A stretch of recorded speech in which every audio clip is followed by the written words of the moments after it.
Olá, então este é um vídeo sobre o teste de Trendelenburg. Estamos habituados a ouvir falar deste teste de Trendelenburg na avaliação da coxofemoral, na avaliação especificamente dos músculos que são estabilizadores da coxofemoral, e portanto faz parte da avaliação então da coxofemoral, dos músculos que são abdutores e estabilizadores da coxofemoral, um, usarmos este teste. E este vídeo é sobre então a biomecânica deste teste e sobre os sinais, os possíveis sinais que tornam o teste positivo. Estamos habituados a ouvir falar deste teste e a ouvir explicar este teste com um sinal positivo, a queda da bacia para o lado da perna que está elevada, mas a verdade é que há mais do que um sinal que pode ser considerado positivo no teste e são sinais opostos. E no fundo é sobre isso que eu gostava de falar e explorar um pouco a biomecânica e então estes sinais positivos e percebermos estes sinais positivos e no fundo a biomecânica por detrás deste teste de Trendelenburg. E portanto, o teste Trendelenburg basicamente é pedir ao paciente para elevar uma perna e portanto é um teste que simula no fundo a marcha, simula a fase de balanço da marcha, portanto temos uma perna em apoio e temos a outra perna a simular a fase de balanço, portanto a perna levantada do solo e normalmente temos uma vista posterior do paciente e portanto é pedir ao paciente para elevar a perna. O que é normal acontecer, expectável acontecer, se os músculos que são estabilizadores da coxa femoral, que são também músculos abdutores, estiverem fortes, o que é normal acontecer é que a bacia, quando se eleva a perna, a bacia se mantenha nivelada, se mantenha simétrica, não é? Isto acontece basicamente por uma sinergia de par de forças dos músculos que são abdutores e dos músculos que são adutores. E os músculos abdutores ainda são estabilizadores também então, da coxa femoral.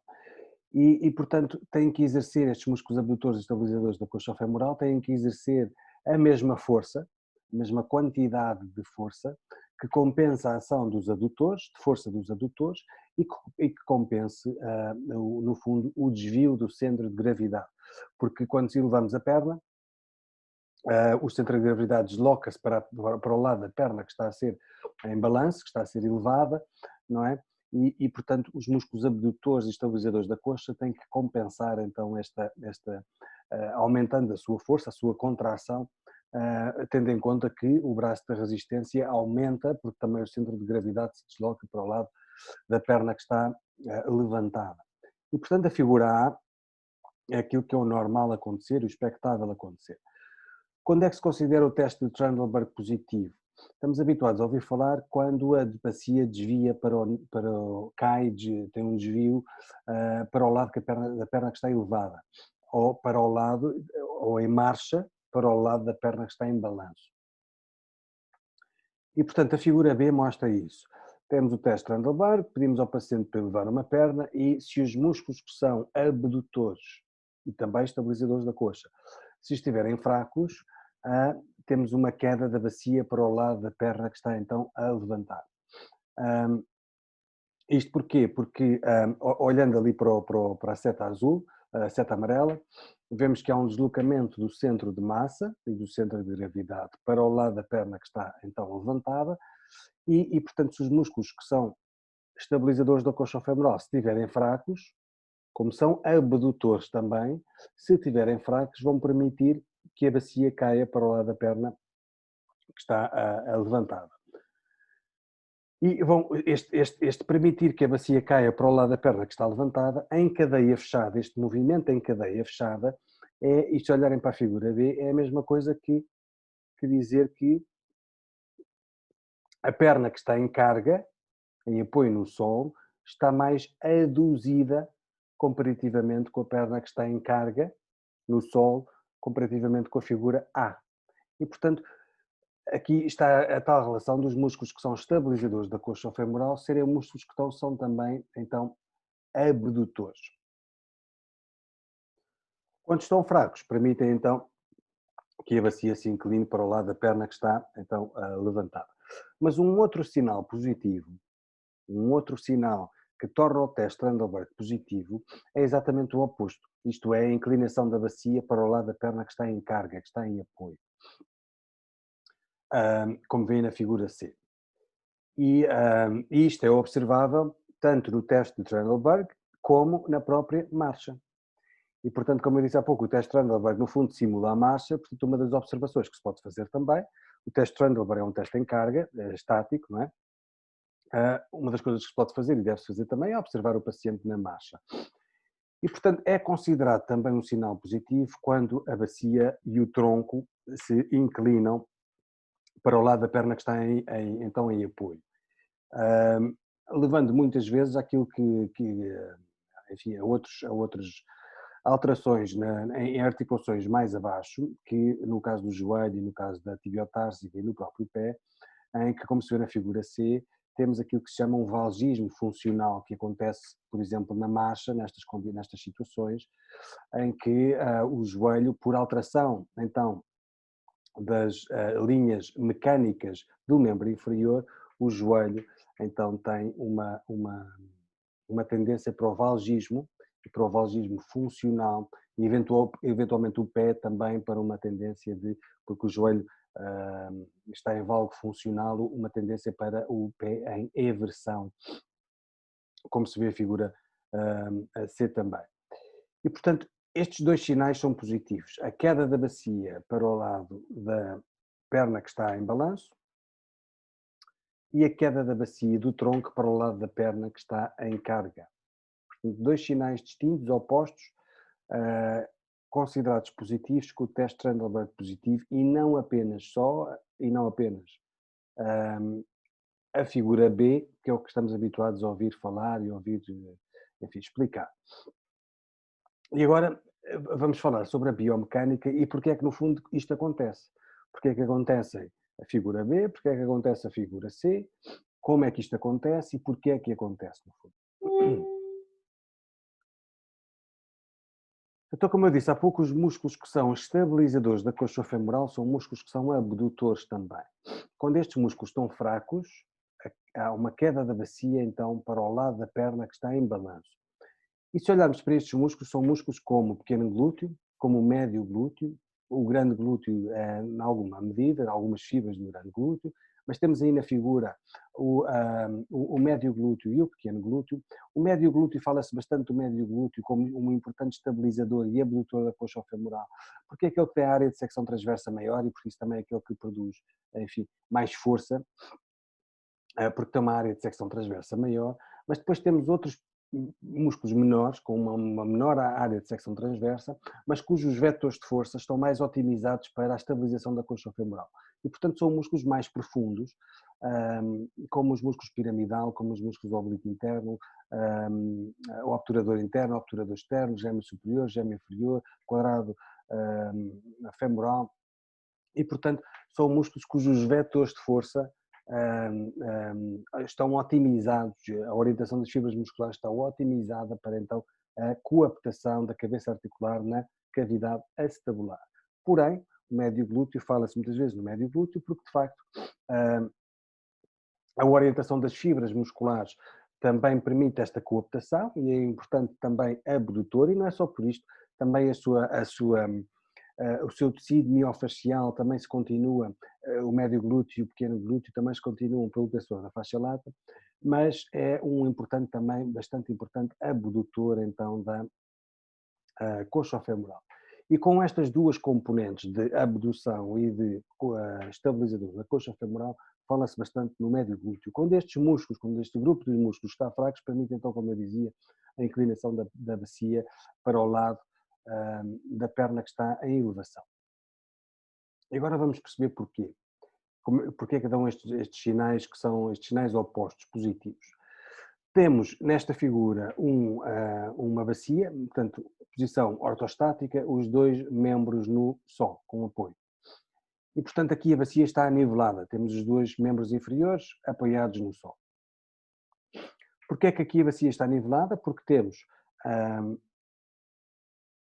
a distância que vai portanto, temos o centro de rotação que está no centro em posição neutra, está no centro da cabeça femoral, e depois temos ali a verde, onde diz abdutores e estabilizadores, temos ali a linha de ação de força, está representada ali pelas inserções proximais e as inserções distais do médio glúteo pela explicação que eu dei há pouco. Não é? Está ali, o médio glúteo não é o único, mas pela justificação que eu dei há pouco, está representado o médio glúteo por ser este que produz mais força, por ter uma área de secção transversa maior. E, portanto, o vetor de força do médio glúteo será, enfim, no sentido da aproximação das inserções distais e proximais, ou proximais e distais, ou vice-versa, não é? E, portanto, esta é a linha de ação de força do médio glúteo e a distância que vai desta linha de ação de força, a distância mais curta ou a distância perpendicular até ao centro da rotação, chama-se isto um braço de força. E através daqui achas depois os torques e os braços de momento, etc. E, portanto, se olharmos para esta distância, da linha de ação de força do médio glúteo para o centro de rotação, achando o braço de força, vemos que este braço de força, portanto, aquela cor lilás, a distância é mais ou menos igual à distância daquilo que é o braço de resistência. O braço de resistência é a distância desde o centro de rotação, da articulação coxofemoral, da cabeça femoral, até à resistência. Qual é a resistência? A resistência é o centro de gravidade, essa linha amarela que está aí. Ou seja, o centro de gravidade passa na região anterior do promontório, passa atrás da sínfise púbica, no centro, no fundo da bacia, atravessando a bacia, e, portanto, o centro de gravidade, o peso corporal, o peso do tronco, e, portanto, nesta posição neutra, e a distância que vai desde o centro da rotação, então, a esta centro de gravidade, esta linha de gravidade, é, no fundo, o braço de resistência. No fundo, a resistência é o peso do tronco. E, portanto, temos aqui um tipo de alavanca, o centro de rotação está no meio, o eixo de rotação está no meio, temos um tipo de alavanca que se chama uma alavanca interfixa, uma alavanca de estabilidade, típica de estabilidade. E porquê é que é uma alavanca de estabilidade? Porque, de facto, esta posição é uma posição em que o braço de força e o braço de resistência têm mais ou menos o mesmo tamanho, e, portanto, anulam-se, e temos então aqui a estabilidade, a ideia de estabilidade, de isometria de uma determinada articulação. Não são as únicas razões, como é óbvio, temos aqui a convergência de forças do membro inferior com as forças que convergem do outro membro inferior e que depois vão convergir na sínfise púbica, que são distribuídas pelos ossos iluminados e que convergem as forças descendentes e forças ascendentes que convergem na coxofemoral e também na sínfise púbica, portanto temos forças contralaterais que no fundo convergem para a mesma região central do centro de gravidade, que também no fundo anulam as forças de um lado com o outro, não é? As forças contralaterais anulam-se e portanto também são factores que dão então a ideia de estabilidade, mas aquilo que eu quero dizer é que na marcha, portanto, com a perna em balanço e uma perna em apoio no solo, ou no teste de Trendelenburg, é expectável que em condições normais, se os músculos estabilizadores e abdutores da coxa femoral estiverem fortes, é expectável que aconteça o mesmo fenómeno. E temos aqui nesta imagem a perna elevada, uma das pernas em balanço, a perna esquerda em balanço, temos o centro de gravidade, e temos que estar relativamente no centro da sínfise púbica, relativamente, mas em condições normais temos uma distância que é muito semelhante, mesmo com a perna elevada, do braço de força e do braço de resistência, como podem ver na figura. E isto deve-se ao facto de que os músculos abdutores e estabilizadores da coxa femoral, quando a perna eleva, têm que ter força o suficiente e produzir até mais força do que se tivermos com as duas pernas apoiadas no solo, para compensar o quê? Para compensar o desequilíbrio da perna que está em apoio, em balanço, porque o centro de gravidade tende a deslocar-se para o lado da perna que está em balanço e, portanto, se vocês até repararem na figura, veem que o centro de gravidade, comparativamente com o centro de gravidade, quando as duas pernas estão apoiadas no solo, o centro de gravidade até está deslocado mais para a direita do que exatamente no centro da sínfise púbica, como estava na outra figura. E isto porquê? Porque Se os músculos abdutores e estabilizadores da coxa femoral tiverem força suficiente, têm que compensar este desvio do centro de gravidade, abduzindo em cadeia fechada, que é a mesma coisa que dizer inclinar ligeiramente até a pelvis para o lado da perna que está em apoio, para compensar este desvio do centro de gravidade. E isto faz com que se mantenha o tipo de alavanca, que é um tipo de alavanca interfixa, um tipo de alavanca de estabilidade, em que o braço de força se mantém igual ou maior do que o braço de resistência. E o ideal é manter-se igual ou ligeiramente maior para se manter aqui nesta fase só, nesta fase de balanço, em que uma perna está em balanço, há várias fases do balanço, para se manter, e portanto isto era importante descrever, eu estou a descrever isto de forma muito geral, não é? Generalista, mas como há várias fases de balanço, há várias fases de apoio do pé no solo, e portanto aqui os centros de rotação e os centros de massa, tudo isto vai variando à medida que vamos avançando então na locomoção, não é? Mas de forma generalista é isto que tem que acontecer. Se os músculos estiverem fortes, mantém-se um tipo de alavanca, que é um tipo de alavanca interfixa de estabilidade. E a bacia mantém-se então nivelada, mesmo com uma das pernas levantadas do solo. E isto é um teste de Trendelenburg que é negativo. E, portanto, é isto que é o normal acontecer. Quando os músculos abdutores e estabilizadores da coxa femoral estão fracos, então o que acontece é o quê? Como não têm força suficiente, o que é que permitem que aconteça?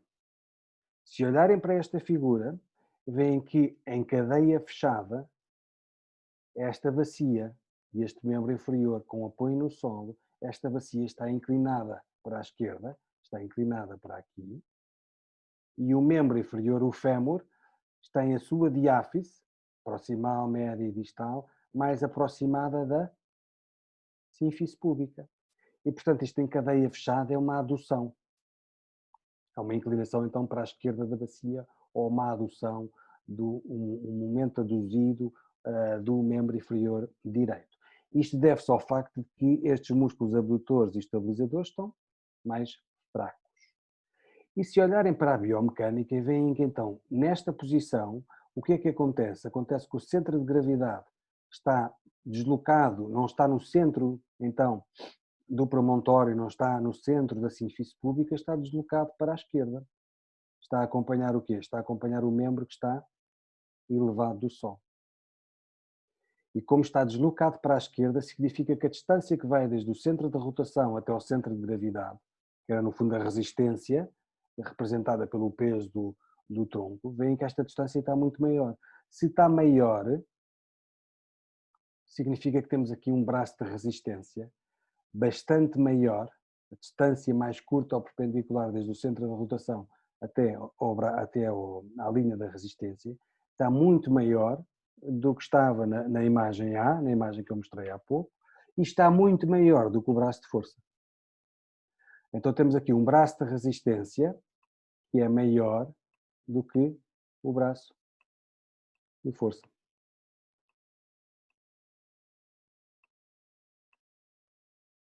E isto provoca o quê? Provoca uma inclinação da pelvis para a perna que está em apoio. E então este é um sinal positivo do teste de Trendelenburg, que é vermos um desvio da bacia para o lado da perna que se eleva. E normalmente é isto que se ensina. O que às vezes esquece de dizer, o que às vezes não se ensina, é que se houver uma inclinação da pelvis para o lado da perna que está em carga, também é um sinal positivo. Então aquilo que eu quero dizer é, quando é que isto acontece? Quando os músculos abdutores e estabilizadores da coxa estão fracos, estão mais fracos, e quando o quê? Tanto no teste de Trendelenburg como na própria marcha, quando o quê? Quando o paciente não tem dor. Se olharmos para esta inclinação da pelvis, porque é que isto porque é que é permitido, porque é que o corpo, no fundo, a biomecânica permite que isto aconteça?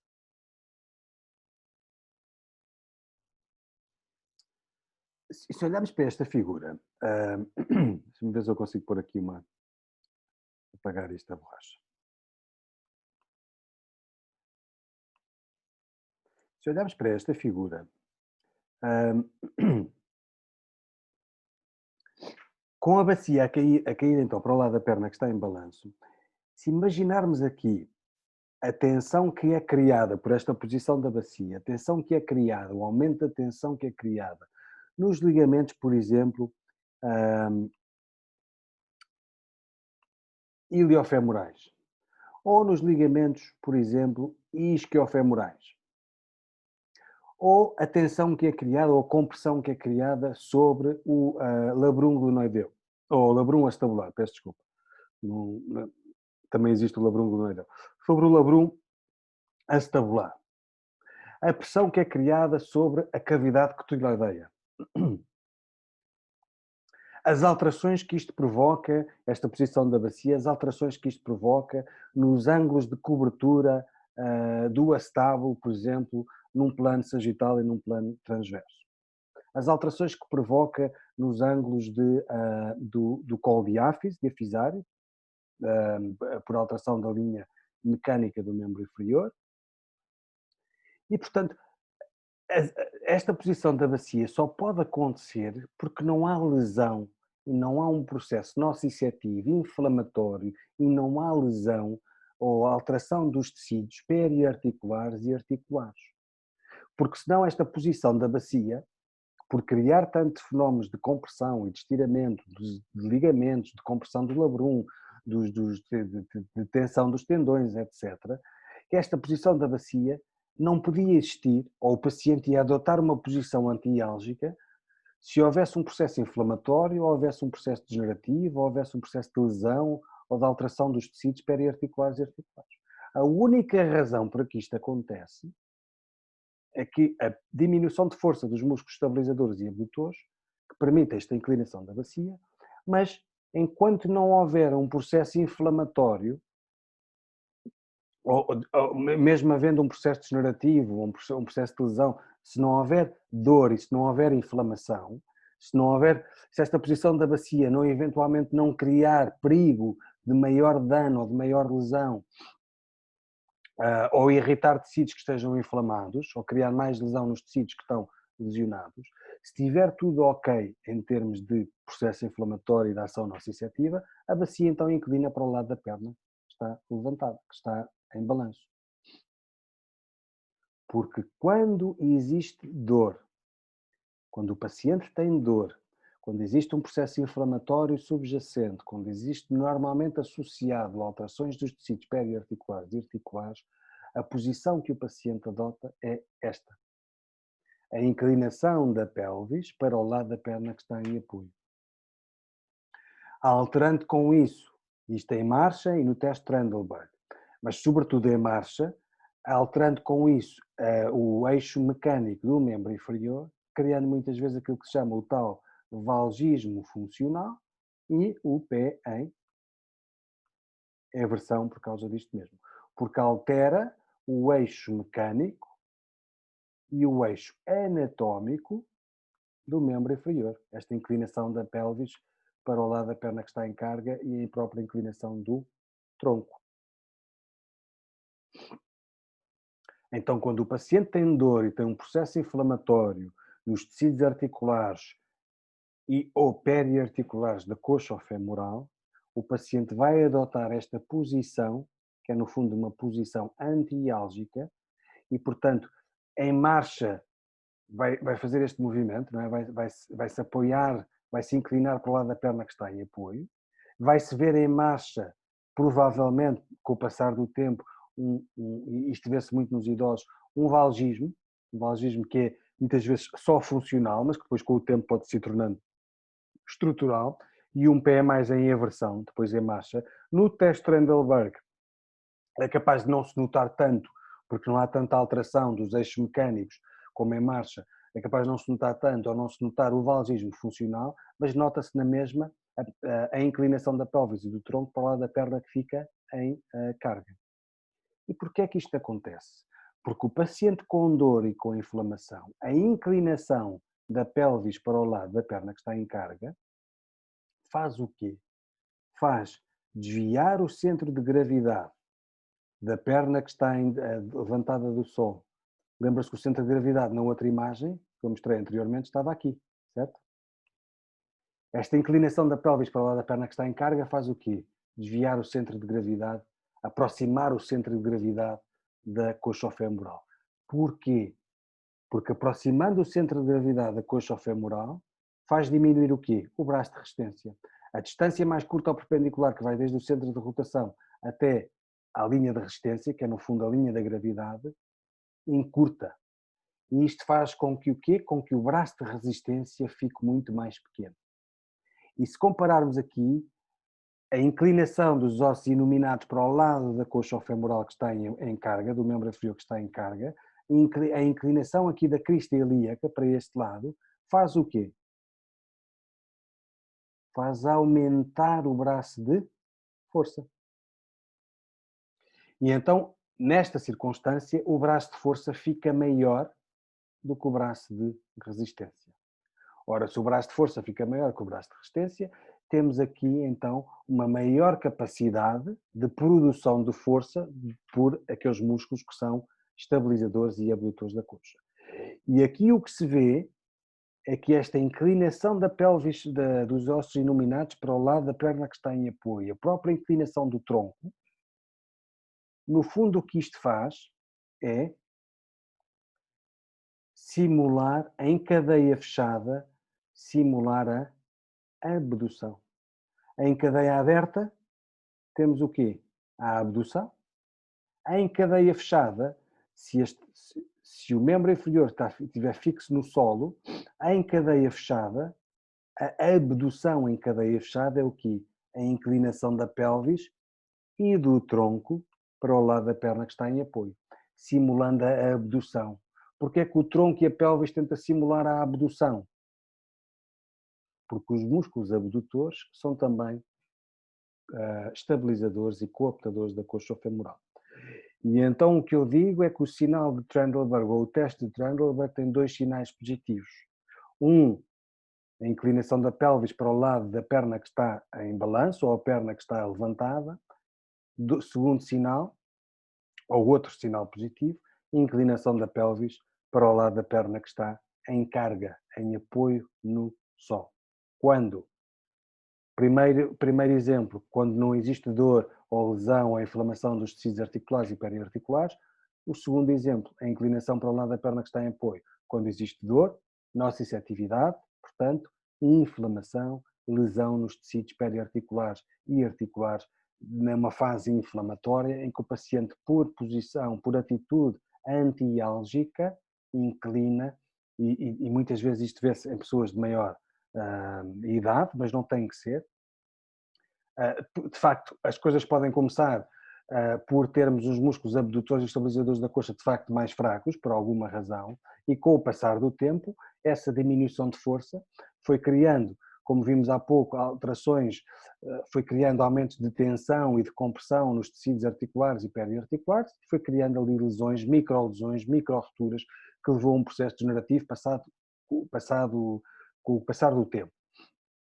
Portanto, pode começar por uma figura B, uma inclinação da pelvis para o lado da perna que está elevada quando não existe dor, e com o passar dos anos, aquela diminuição de força e fraqueza muscular pode levar a um processo degenerativo.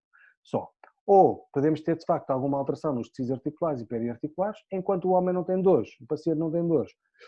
O sinal Trendelenburg é positivo para o lado da perna que está elevada quando o paciente tem dor, processo inflamatório, degeneração dos tecidos, importantes o suficientes para criar dor, o paciente adota uma posição antiálgica, tornando o sinal de Trendelenburg exatamente o oposto daquilo que estamos habituados a ouvir falar e a aprender. Espero que tenham gostado e até uma próxima.